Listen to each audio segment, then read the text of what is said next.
Sushant Singh Rajput case में कई बार ये बात सुनने को मिली कि सिद्धार्थ पिठानी और संदीप सिंह ही गुनहगार हैं, उनको गिरफ्तार किया जाए।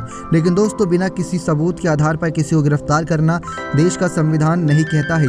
तो ऐसे में दोस्तों, कानूनी जांच के दौरान जो कुछ भी सामने आया उसके चलते जितनी गिरफ्तारियां हुई वो सब हुई थी ड्रग्स मामले में, जहां पर सुशांत के भाई भाजपा विधायक नीरज सिंह बबलू ने कहा था कि सिद्धार्थ पिठानी और संदीप सिंह को गिरफ्तार किया जाना चाहिए।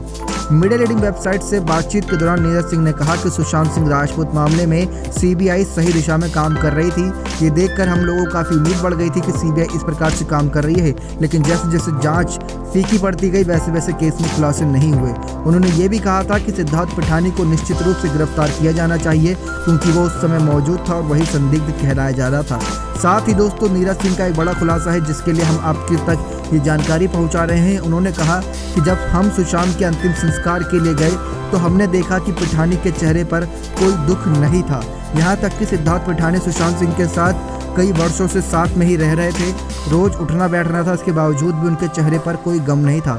उसकी जो गतिविधियाँ थी उस समय पर जो वो कार्य कर रहे थे उस पर भी काफ़ी शक जा रहा था कि कहीं वह सुशांत का सहयोगी तो नहीं था जो साजिश रचाने में मदद किया था।